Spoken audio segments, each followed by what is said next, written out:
Muy buenos días desde la Asociación Gente para Servir.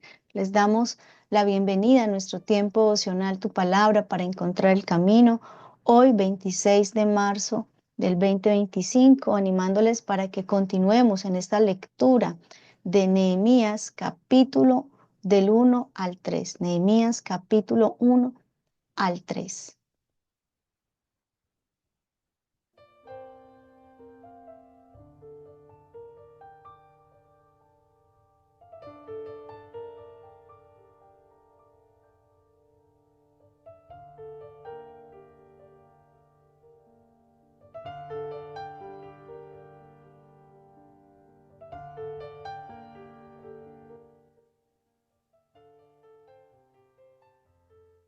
Después de habernos ubicado históricamente en todo este proceso de retorno del pueblo judío a Jerusalén, nos encontramos entonces también con un personaje extraordinario, un ejemplo muy poderoso de fe, el cual es Nehemías, quien pues Dios lo usa para restaurar también su gloria en medio de tanta ruina, en medio de tanta desesperación. Se nos dice entonces en estos primeros capítulos que Nehemías inicia con una oración, con un ruego, con un clamor. Y en el versículo 3 del capítulo 1 dice, y me dijeron, el remanente de los que quedaron de la cautividad allí en la provincia están en gran mal y afrenta, y el muro de Jerusalén derribado y sus puertas quemadas a fuego. Entonces aquí, con esa información que tiene Nehemías, lo que hace en respuesta es orar inicialmente, levanta un lamento por la situación de Jerusalén y pide primeramente a Dios que le ayude. Y eh, estos acontecimientos y más puntualmente ese ruego, ese clamor lo encontramos desde el versículo 4 del mismo capítulo 1. Si allí es muy conmovedor ver cómo este hombre clama. Dice que él se sentó, que lloró y que hizo duelo por muchos días y que ayunó y que oró delante del Dios de los cielos. Y empieza a presentar una oración de ruego. Sin embargo, Nehemías no solo oró, sino que también tomó acción. Él personalmente viaja a Jerusalén y comienza esa tarea de reconstruir las murallas de la ciudad. Cuando le pedimos al Señor que nos guarde, que nos ampare, quizás nosotros muy humanamente, porque es natural, que cuando nos encontremos en peligro le pidamos al Señor que nos proteja. Pero desde el plano espiritual, que por supuesto tiene un efecto en la dimensión física, porque lo que logramos construir desde lo espiritual se va a notar en, en lo material, se va a notar en, en mis reacciones en este plano físico. ¿De qué manera? Quizás nosotros muy románticamente en medio de las situaciones adversas pedimos protección, pedimos provisión y quizás ya en un punto extremo de confusión también le decimos al Señor pues que nos dé su dirección. Pero es importante cultivar una relación. Y este proceso de reconstruir las murallas de la ciudad va más allá de un proyecto de arquitectura, de un proyecto que tiene que ver quizás con un trabajo de ingeniería, ¿sí? Porque este hombre no era ni ingeniero, no era ni arquitecto. De hecho, este hombre era copero. E históricamente, cuando nos acercamos a Nehemías, vemos que él entra dentro de estos eventos de retorno del pueblo judío. Y tomemos la referencia de que después de la conquista de Jerusalén por parte de los babilonios, ¿sí? Muchos judíos fueron deportados a Babilonia, pero en el año 538 más o menos el rey persa Ciro II emite este decreto que permitía que los judíos regresaran, pero ya cuando aparece Nehemías, eso ya fue en el 445, es decir, ya había empezado ese retorno, solo que pues había allí ya una situación compleja, ¿no?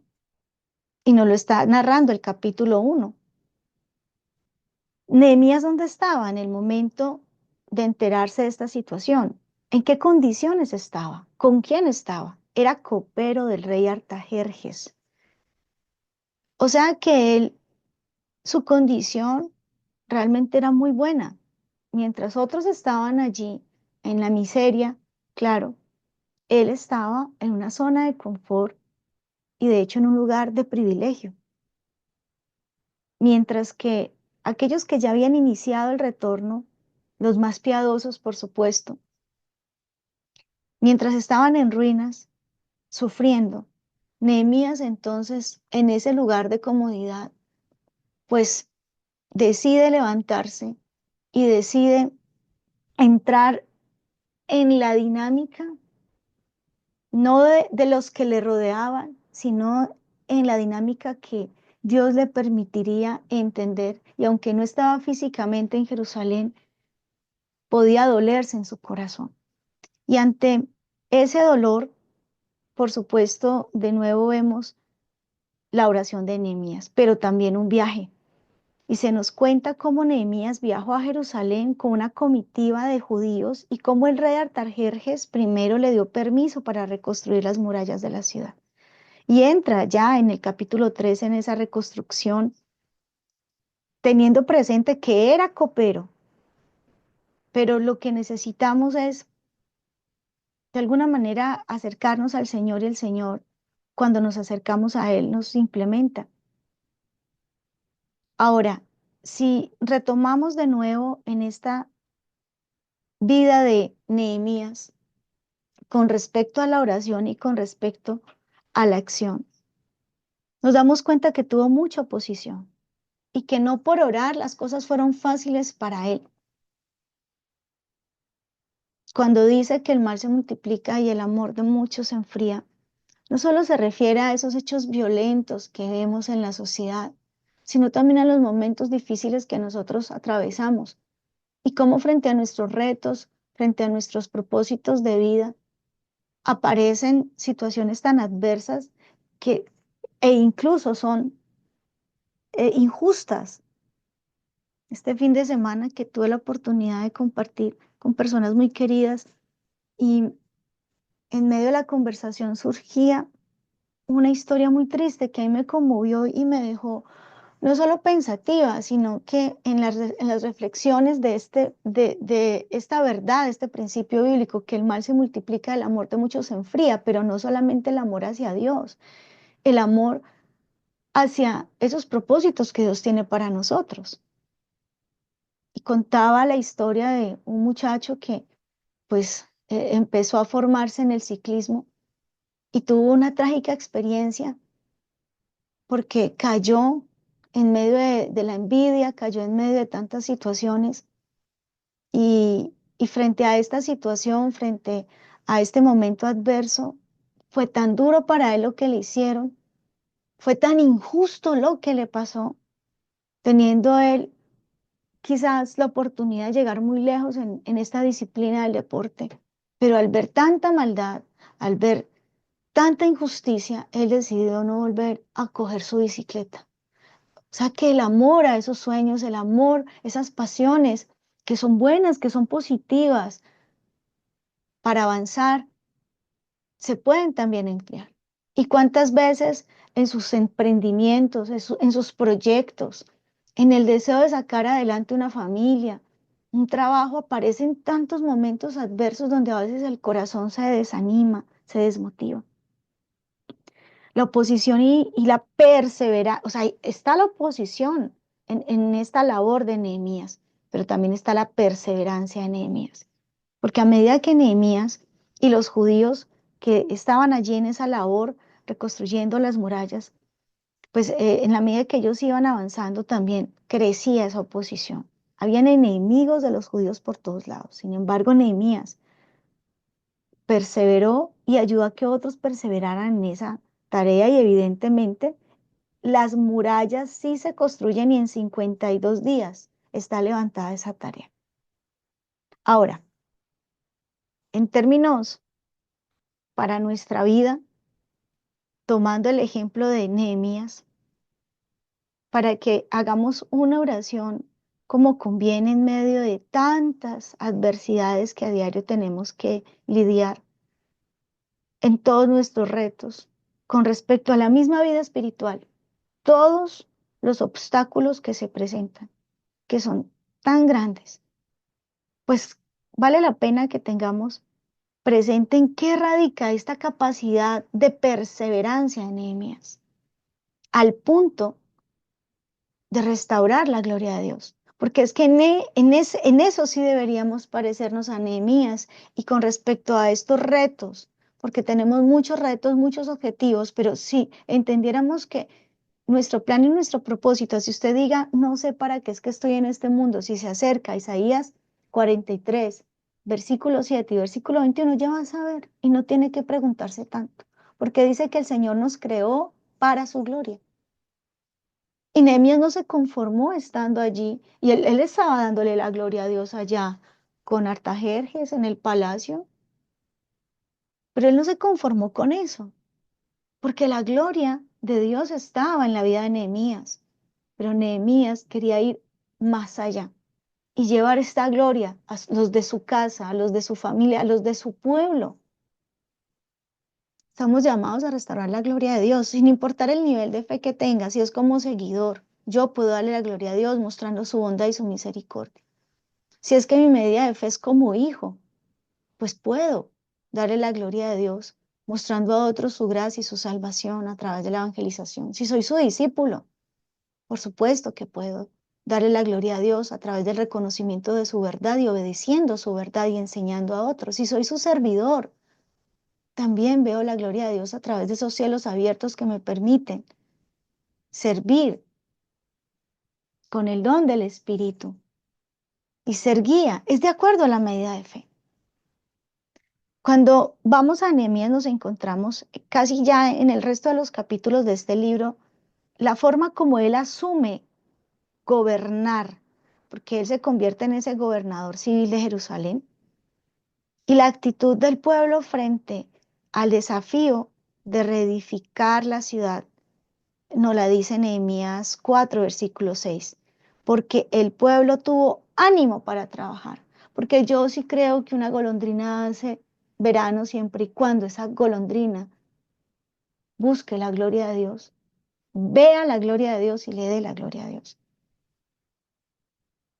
Y frente a este gran reto se levantaron, como les decía al principio, enemigos que los ridiculizaron, los amenazaron, finalmente los atacaron al punto que Nehemías tuvo que establecer una vigilancia, ustedes lo van a leer, de día y de noche.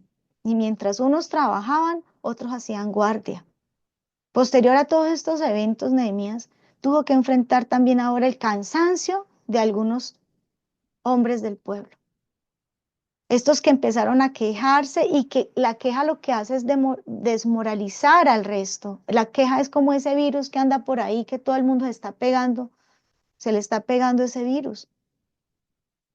Y uno tiene que tener defensas contra la queja, que la queja llega y busca contagiar al otro. Es más, la queja tiene sentido y propósito cuando tiene a otro. Es decir, son muy pocos los que se quejan para ellos mismos. O sea, la queja tiene en sí, en la raíz de la queja tiene el propósito y es contaminar a otro.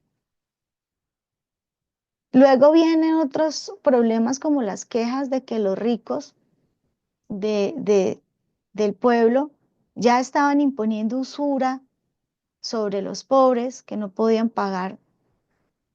Y de nuevo también aparecen enemigos externos que intentan engañar para apartar a Nehemías de su edificación. Miren, esta dinámica seguramente fue muy desgastante para Nehemías, así como lo puede ser para usted una situación adversa que persevera y persevera. Pero de nuevo Nehemías se limitó a orar y de nuevo frustró los planes del enemigo. En este momento histórico siempre los reyes de Persa fueron aliados y fueron amigos de los judíos, pero gracias a hombres como Esdras y hombres como Nehemías. Ahora, en ese momento aparecen elementos fundamentales o la intervención divina del Eterno en medio de tanta oración, en medio de tanto ruego. ¿Sabe qué envía el Señor? Su palabra. Y fueron muchos los profetas tan extraordinarios como Ageo, Zacarías. Y en medio de todas esas dificultades aparece la voz y el aliento del Señor, que ese es el que usted debe buscar todos los días. Por ejemplo, Zacarías, en el capítulo 9 versículo 12, porque es que es muy interesante, en otro momento nosotros hemos tenido la oportunidad de hacer la lectura desde una cronología histórica, pero pues en esta oportunidad ha sido diferente con relación a la línea que hemos venido dándole, y por eso pues no estudiamos a la par, pero debería, si quisiéramos entender completamente todo este evento, porque allí está Esdras, Nehemías, pero también profetas como Ageo y Zacarías. Una palabra para que le llegue a su corazón, una palabra que le llegó seguramente a Nehemías y a Esdras en medio de toda esa situación. Zacarías 9:12. Volveos a la fortaleza, oh prisioneros de esperanza. Hoy también os anuncio que os restauraré el doble. Lo más extraordinario de la oración, lo más extraordinario de la acción, lo más extraordinario de la determinación de restaurar la gloria de Dios, es que el Señor se muestra y entonces abre sus labios para levantarnos, para darnos esperanza. Es que si Nehemías no se hubiese mantenido en la esperanza de la palabra del Eterno, entendiendo que la voz de Dios es superior a cualquier enemigo que se quiera levantar para desanimarnos, para frustrarnos. Tenemos que aprender a oír la voz de Dios a través de sus profetas. Claro que sí, porque los profetas siguen hablando, pero también a los profetas los seguimos menospreciando. Nehemías no hizo eso. Nehemías prestó atención. Nehemías estaba atento y desarrolló la habilidad de inteligencia espiritual para reconocer lo que necesitaba oír y así poder perseverar. Nehemías tuvo que gobernar un pueblo que día a día le genera una gran aflicción. Y usted no tiene que tener un pueblo seguramente para vivir esta misma situación de Nehemías. La misma familia le genera a uno mucho dolor. Seguramente en su empresa, seguramente su casa, su barrio, su ciudad, su país.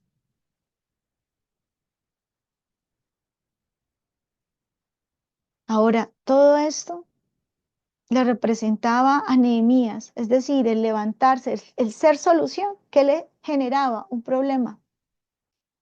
Por eso hoy hay menos Nehemías, porque restaurar la gloria de Dios es meternos en un problema grande. Dificultades que vienen cada día. Sin embargo, vemos no solo en el ejemplo de Nehemías, sino también en el fondo de todo esto, hombres y mujeres que estuvieron en la intención de hacer la voluntad de Dios y perseverar, encontrando en la oración respuesta, dirección. Quizás a veces nos quedamos esperando para que las cosas se den y que sea Dios quien las haga. También a veces esperamos que por hacer lo bueno, pues simplemente no vengan esos problemas, pero ese no va a ser el caso. Nehemías y nosotros seguramente tenemos que enfrentar enemigos externos y enemigos internos. Y todos ellos buscan de alguna manera también parar la obra de Dios en nuestra vida. Nehemías confió plenamente en Dios y dejó que Él le dirigiera, por difícil que fuera la situación. Creo que así tenemos que asumir nosotros también nuestros retos espirituales o el reto que usted tenga para la gloria de Dios. Vamos a tener que aprender a resistir para no claudicar a pesar de los fuertes vientos que se oponen al gobierno de Dios en nuestra vida, porque la misma oración del Padre Nuestro nos enseña eso, a través de nuestro Señor Jesucristo, que nos está marcando una ruta para establecer la gloria de Dios. Cuando dice, Padre nuestro que estás en los cielos, venga a nosotros tu reino. ¿Qué quería Nehemías establecer? De nuevo un reino, un gobierno donde el Señor, el Eterno, fuera el rey. Y en mi vida, quien debe gobernar es el Señor Jesucristo. Y aunque quiera que esto ocurra, y aunque procure trabajar para que esto pase, evidentemente vamos a tener problemas. Vamos a tener problemas, pero de nuevo el hombre de fe, la mujer de fe, tiene éxito en esa determinación de perseverar cuando se encuentra con pasajes, por ejemplo, como Nehemías 2:18, que dice, la mano de Dios había sido buena sobre mí. También allí en el versículo 8 del mismo capítulo dice, Dios había desbaratado el consejo de los perversos. En el capítulo 4:15 dice, Dios puso en mi corazón oraciones como esta. Señor, yo reconozco lo bueno que me has dado. Señor, por favor, desbarata el consejo de los perversos. Sea mi propio consejo porque mi corazón también es perverso o el consejo de otros. Pero también, Señor, pon en mi corazón. Todas estas expresiones sí dejan ver la forma de un verdadero hijo de Dios que enfrenta los retos y los desafíos que se encuentran en el camino. La oración y la palabra de Dios lo vamos a ver seguramente mañana, porque aquí vemos la importancia de la oración, de la lucha y la perseverancia en medio de la dificultad, pero luego vamos a ver la importancia de la palabra de Dios. Pero la oración y la palabra de Dios, les anticipo, son la combinación y son la clave en el éxito espiritual para que en verdad el Señor sea nuestro GPS, quien nos va a enrutar en esta vida y hacia la dirección que Él quiere que tomemos. Sobre todo en lo que se refiere a nuestra restauración, en lo que se refiere a nuestra edificación, en nuestra vida espiritual. Así que es determinante el ejemplo de Nehemías. Miremos su confianza inquebrantable. Desde el momento en que entendió su parte en este plan divino para restaurar la adoración, para restaurar el pueblo de Dios. Así que el problema ya no está en lo que vemos. Sí tenemos que ir más allá y comprender que nuestra vida tiene un sentido, tiene un propósito, y esto seguramente nos va a implicar salir de la comodidad, hacerle frente a las situaciones adversas, pero de la mano del Señor siempre, recibiendo su protección, su provisión, su dirección. Recordemos que en el camino de bendición abunda la esperanza, esa esperanza de que ante una contrariedad el Señor nos restaurará el doble. Cuando venga un problema, no diga, ay, otro problema, diga, ay, Señor bendito, ahora con qué bendición me vas a sorprender, porque el profeta Zacarías había dicho, prisioneros de esperanza, es decir, no tenemos cómo salir de la esperanza que el Señor nos ha dado y sobre todo nosotros que podemos ver la obra de su Hijo Jesucristo, que murió y resucitó. Y dice, ahora les prometo que les restauraré el doble. Este es el día para que aprendamos a confiar a pesar de la dificultad. Recordemos que siempre habrá quien se va a oponer. Recordemos que se va a levantar seguramente alguien o algo como un instrumento de burla, amenaza, de ataque. Nehemías no subestimó a sus enemigos, porque evidentemente estos opositores habían hecho que la obra de Dios se paralizara. Sin embargo, perseveró en la decisión de glorificar a Dios. Y a través de la oración y la palabra del Señor encontró la luz, la fortaleza para tomar acción en medio de cada prueba. todo aquel que encuentra el propósito de Dios en su vida tendrá opositores que se van a burlar, que lo van a desalentar, que lo van a engañar e incluso que lo van a atacar. Y si estamos viviendo una situación así, pues vamos a defendernos al estilo de Nehemías. Vamos a ponernos la armadura de Dios. Efesios 4, 14 al 17 nos muestra en qué consiste esa armadura y la manera como debemos llevarla para que estemos amparados bajo el cuidado de Dios.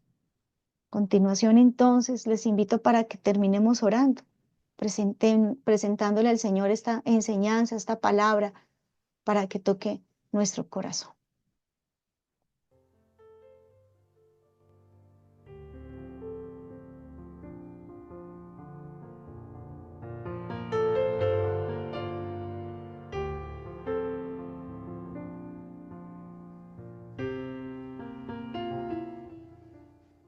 Primero quiero darte gracias, Señor, por cada persona que se conectó a este tiempo devocional, por aquellos que han de escuchar esta enseñanza en algún momento, soberanamente. Alguien tendrá que oírla. Y si es así, es porque tú lo dispusiste. Así que, por la manera como hoy el Señor nos ha mostrado en su palabra, si en este día estás viviendo una situación difícil, es claro que quizás las cosas no han sido fáciles, pero a la luz de esta enseñanza de Nehemías entendemos que la confianza es la forma como soberanamente el Señor sostiene nuestra vida. Por eso, Señor, te pido que me ayudes y haga su propia oración. Ayúdame, Señor, a superar todo obstáculo que se está levantando para hacerme claudicar, sobre todo en el camino de bendición que tú me muestras en tu palabra. Guárdame, por favor, de aquellos que se burlan o ridiculizan mi deseo de agradarte. Cuídame el corazón que se llena de cólera frente a tantas situaciones injustas, pero también cuídame de la ira de otros, de aquellos que se levantan frente a la decisión que he tomado de honrarte, de rodearme con tu escudo protector. Por favor, ampárame frente a las amenazas que golpean mi corazón, porque aquí estamos, Señor. Y hoy, frente a toda esta enseñanza, nos queda una oración que el mismo salmista hacía con respecto a sus enemigos. Un enemigo, el más cercano a nosotros y también el más peligroso, nosotros mismos. Así que tenga en mente la oración del salmista, esa plegaria que él levanta en el Salmo 13. ¿Hasta cuándo pondré consejo en mi alma con tristezas en mi corazón cada día? ¿Hasta cuándo será enaltecido mi enemigo sobre mí? Y aquí está la expresión de aquel que su propio corazón le engaña, que su propio corazón le dice, ¿dónde está Dios? ¿Me habrá olvidado Dios? ¿No está escuchando mi oración? Pues el salmista, frente a su propio autoengaño, dice, mira, respóndeme, oh Jehová Dios mío, alumbra mis ojos para que no duerma de muerte, para que no diga mi enemigo lo vencí.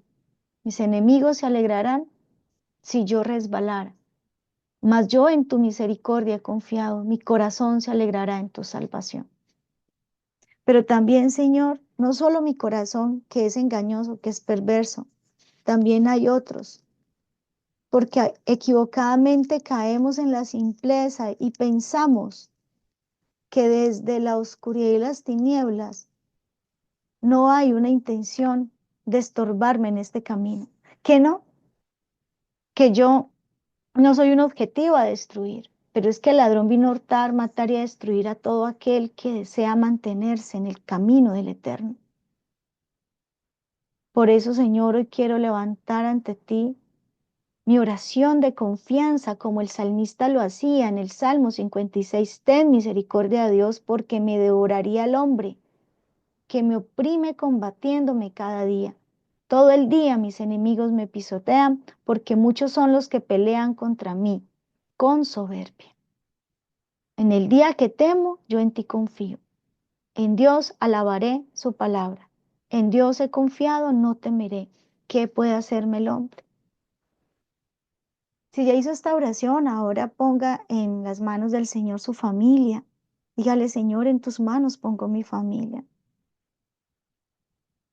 Porque es que muchos hogares en este momento están como Jerusalén en el tiempo de Nehemías, en ruinas, sin muro, es decir, expuestas. Los más pequeños, los más jóvenes completamente vulnerables. Por eso, Señor, ¿cómo no poner en tus manos mi casa, mi familia, mi trabajo, la iglesia, mi ciudad en tus manos, Señor? Pongo la heredad que me has confiado y el llamado irrevocable que me has dado. Agradezco, Señor, tu amor y la forma como me muestras el camino con la luz de tu Santo Espíritu, con tu palabra, Señor. Te pido que despiertes en mí el amor por tu palabra y la necesidad de perseverar en oración y en alabanza. Quita de mí esa pereza que me da a veces de arrodillarme para buscarte. Y aleja de mi boca la queja y ayúdame a mantenerme en la esperanza que hoy traes a mi vida con esta enseñanza. En el nombre de Jesús y por el poder de tu Santo Espíritu te hemos orado. Amén y amén.